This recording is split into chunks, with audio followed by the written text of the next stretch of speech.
my name is Michelle Sweeney, and this is a Suzuki piano lesson. We're going to learn London Bridge today, and when you are practicing at home, you need to listen to this song over and over again for about 2 months before you're ready to start learning it. Once you've heard it so many times that it really is in your head and you know what it's supposed to sound like, then you can start learning the notes. The first thing you'll do with London Bridge is you'll learn how to play with the right hand. So I'll demonstrate that.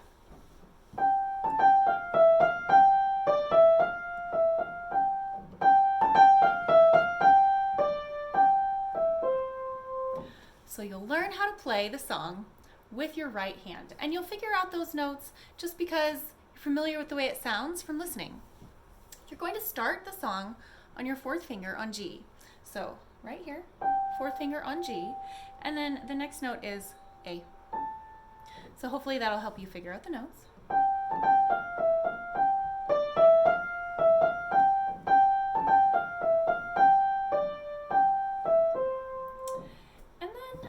After you've learned the right hand, you're going to learn the left hand by itself. So you'll listen to the recording, you'll do some of the preparatory studies.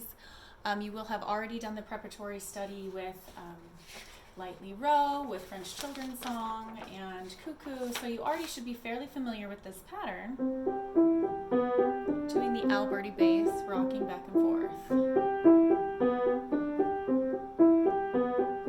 Preparatory study just goes back and forth between the C and the B patterns.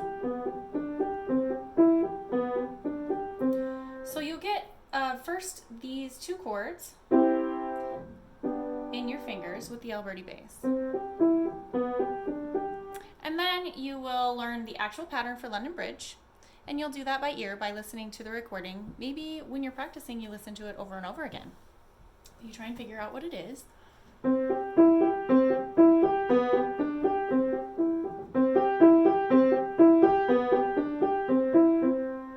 That's how the left hand goes, and you'll learn that until you've mastered it all by itself, the left hand alone.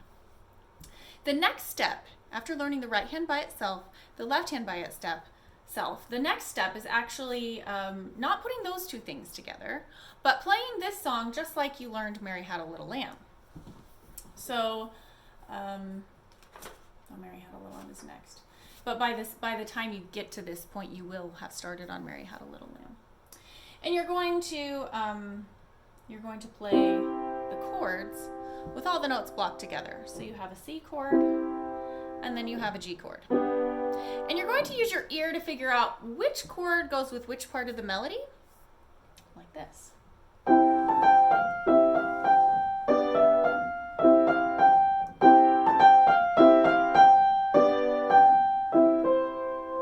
How do you figure that out? Well, start with the C chord and play it until it sounds wrong, like this. Does that sound good? That's wrong, so try the other one. Oh, so much better. Okay, and then should we stay on this chord for the next part? Well, which one sounds better? Do you like this, or do you like this? So you figure it out. You figure out where those chords are with the melody. Did that sound good? Should we change it? Does that sound better? Yeah. So you can figure it out. Does that sound good? Does it sound good? That's kind of yucky sounding, so let's try the other one. You only have two choices, so as you play throughout the song, you just try and figure out where we play this chord and where we play this chord, just based on how they sound when you play them together. So that's the next step, is you've got to figure out where the C chord goes and where the G chord goes. And I'll demonstrate it one more time so you hear how it should be once you figure it out. And you can listen to my recording, you can listen to me playing it correctly.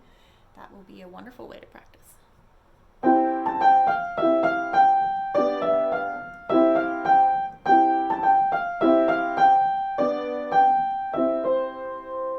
You can write in your music where you have each chord if you'd like, and that will help you to know what you should be playing. So once you have played the right hand by itself, the left hand you've learned the Alberti pattern, and then you put both hands together with the right hand playing the melody and the left hand just playing the chords, and you take this opportunity to figure out which chords go with which part of the melody, then you practice some drill boxes, because there are two spots. There are two spots in this song that are tricky. And once you get them, the rest of the song is really easy. So the first drill box is on the very first measure, the very first notes. Do you see this box I've written around the first two notes in the left hand and the first note in the right hand? That is a drill box, and what you're going to do is you're just going to practice that over and over again every day for about a week. So you practice. It's kind of easy all by itself, right? So you have one note in the right hand and two notes in the left hand.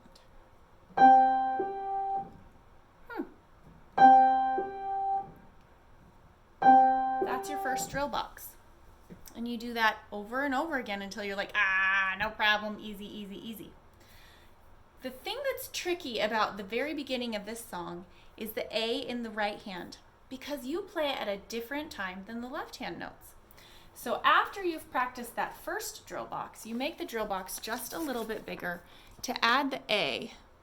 Okay, so first you're going to practice this with just the two notes, and then you're going to add the A in the right hand after you play your two notes with the left hand. So that sounds like this.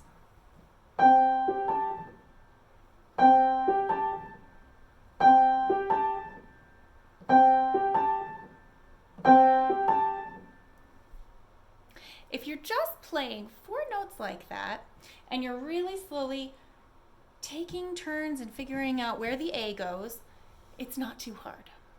When you try and put the whole song together, that's the part that's tricky. So if you practice the tricky part all by itself, then when you do the whole song, it just kind of falls into place, which is really nice. So you practice this drill box.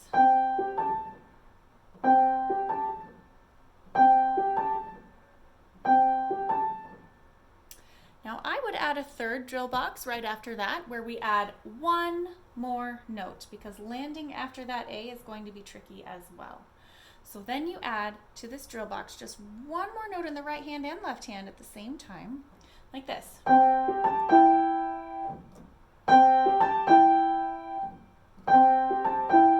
And notice that you play the C and the G together, then you play the G and the A alternating. Then when you go back to the next part, you have your G and your E exactly together. So together, apart, together.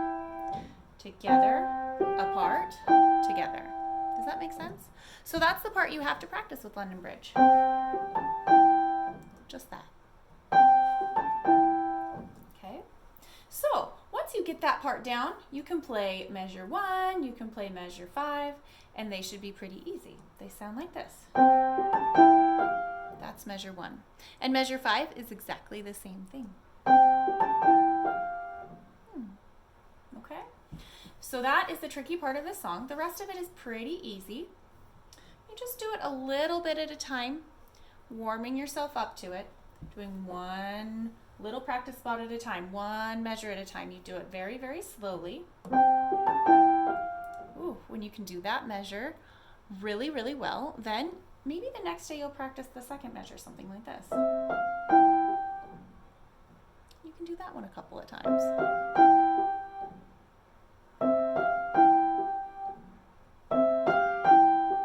Okay, so just little tiny pieces, putting it together, mastering something very simple.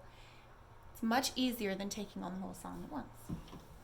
Once you've mastered the first measure and the second measure, you might try them all together. That's pretty cool. And that's actually also the same as measures 5 and 6. They're exactly the same. So the beginning of the song, measures 1 and 2, are the same as the middle of the song, measures 5 and 6. And then we have the middle line.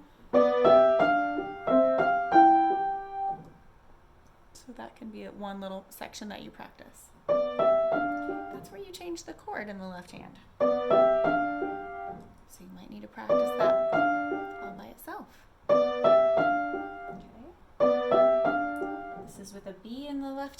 the bottom.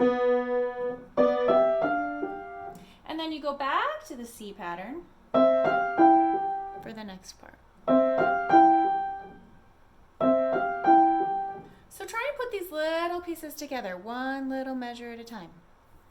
The next measure is measure 5. You already know this. And then the very end is that G chord again. Can you do that?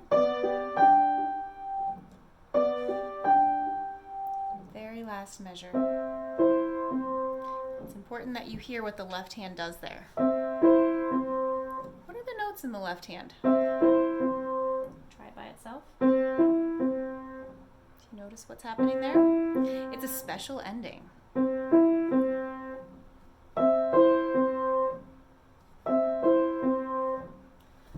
So that's taking the left hand and the right hand of London Bridge and like putting them to little tiny learnable chunks. And what I just demonstrated for you is how you should practice it for a whole week. So I showed you lots of little pieces. Each day you would just learn one little piece. And then the next day you would learn another little piece. And then the next day you'd learn another little piece. So there are 8 measures in this song. 2 of them are repeated, so that really makes 6 chunks that you want to learn, one measure at a time. So you do measure 1 first day, measure 2 the second day, measure 3 the third day, measure 4 the fourth day. So just a little tiny bit at a time. And then by day 6 you will have practiced each of the measures by themselves, and then you'll be ready to start grouping them together. So really, really slow, really, really achievable, and that is how you learn London Bridge. So that was a lot of information, and what I told you is right hand first and then left hand alone, both hands with the chords, and the mastering the drill boxes, those 4 steps, that's like 1 week for each one. So this should take you a month, right? 1 week for the right hand, 1 week for the left hand, 1 week for learning both hands with the chords, and 1 week for mastering your drill boxes. Then the last week, so 5 weeks into this song, 5 weeks in, you're going to try and put both hands together, 1 measure per day, just focusing on getting the coordination between the upward E pattern in the left hand and the notes in the right hand. And by this time, you probably have played it enough times that you're familiar enough with the music. You can be looking at the notes and sort of understand what's going on. It's okay if you don't know exactly what the notes mean, but you can refer to the page by that point. By week 5, you'll probably be able to watch and have that as a reference point to help you understand what's going on. No need to be reading music at this point. It's definitely still easier to learn by ear. So listen a lot and listen to my lessons and listen to the recordings and just keep on trying. If you have any questions, I'd love comments. I'd love for you to say, I'm a little confused, please explain this part, and tell me exactly what it is you want to know. So that is my advice for London Bridge. And like I explained before in a previous video, the process for learning Suzuki songs is a long one. So I just explained to you 5 weeks of practicing. Then probably the 6th week you would continue to practice, because by that point you're finally ready to put all of the measures together. So 6 weeks of learning this song, it's kind of a long time.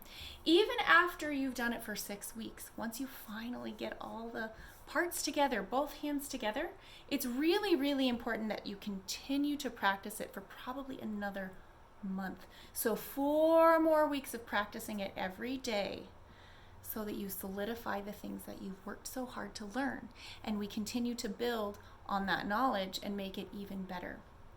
So that's the process for learning London Bridge. Thanks for listening to me, and I hope you have a good time practicing this song.